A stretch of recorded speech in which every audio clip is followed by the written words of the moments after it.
Terrico. Yeah. Zachary is a third, did I nail it? Zachary, we practiced. He's third generation Ukrainian American, born and raised in the suburbs of Chicago. A former Fulbright scholar and journalist, he worked and studied in Ukraine for several years.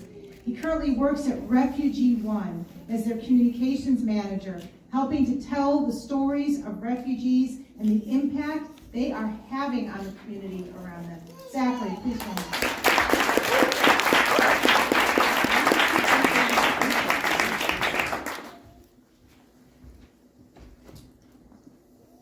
Many people ask me, what do you do at your job? What do you do at Refugee One? And really, my job there is mainly to listen to stories. And not just any stories, but some of the most intense and unimaginable stories I've ever heard in my life. Refugee stories.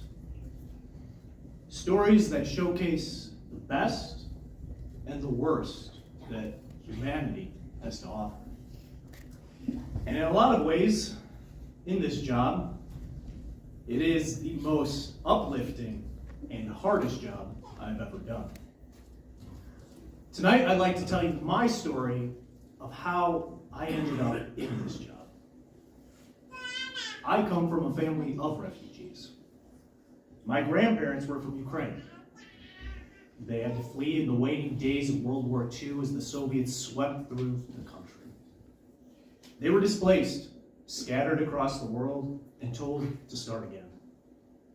Who they were before that time mattered little to the people in the country that they lived in. But throughout it all, they held on to what they had. Traditions, their heritage, their culture, the language, and most importantly, the stories. Stories of their life and of the war. And they passed these down to their children and to their grandchildren. That'd be my brother and I. And from a very early age, I learned to cherish stories. In February of 2022, history repeated itself. War had again come to Ukraine. And so, at that time, I decided independently to go and to do my part. Alongside my brother and a driver, we crossed the border into Ukraine, traveling by van to the city where my relatives lived. And at that time, we were part of an initiative to deliver critically needed medical supplies. Little did I think visiting that town, which I had seen so many more times in my life, with its quaint cafes, with its European architecture, cobblestone streets, did I think that it would be a war zone. And it felt like it. There was this dark, looming shadow that seemed to follow us wherever we went. This threat. Maybe it was because the city we were in had been hit by a missile, and I got to see with my own two eyes the smoke that billowed up like a dark mountain in the distance.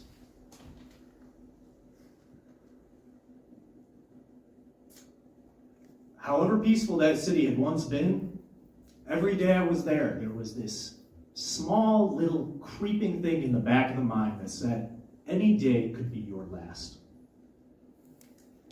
2 weeks flew by. We did what we came to do. We were successfully able to deliver medical supplies to those who needed it. And now we had a new mission, getting out. Surprisingly, it was a lot easier than getting in, at least for us. We just had to cross the border, show some documents, go to the checkpoint, and that would be it. We merged into a long line waiting. It was of women, children, and old men. And this line just shuffled forward, and my eyes wandered. And I noticed that there were very few men at all in this crowd. Very few fathers, very few young men. It was mostly old babushkas with their little headscarves and a lot of luggage. Maybe you might see a couple of those, couple of babushkas here in Chicago, in the Ukrainian village. But when I saw that, I couldn't help but think of my own grandparents and how they had to flee their country as refugees. I I thought to myself, after all that, once I make it out of here, I will live, and I will thank God for every day of my life. Of course, I would give my mom a big hug. The border post doors were now just a minute away, a couple of families ahead of me, and we were almost across. And that's when I saw something I could not forget. He was a father with his family, a typical-looking Eastern European man. And he was hugging his wife for what seemed to me like the last time in his life. His little son was right there crying. He didn't understand why they had to separate. Because that family, that mother and child, they went through the doors. They were able to leave, but he wasn't. You see, he was of fighting age, so he could not leave his country. And there was something in that moment, hearing those tears, the little boy saying, "Papa," that broke my heart. As I passed through those doors to greet the neatly dressed customs officer, I felt guilt. I felt guilty that I could leave this war behind and others could not, just because of my passport. And so I decided, once I got home, I would change something. I would help people. I would do what I could to make the world a little bit better. And so I put away my past. And today, that's exactly what I try to do. Right now, in the world, there are 110 million forcibly displaced people. This number has tripled in the past 10 years. It is only going up. But, as grim as that is, let me tell you that walking alongside refugees, working with refugees, has not only helped them in a very tangible way, but it has transformed me. You know, we are in this cycle of building, breaking, rebuilding. And I want you all to know that you don't need to go to a war zone to make a difference in this world.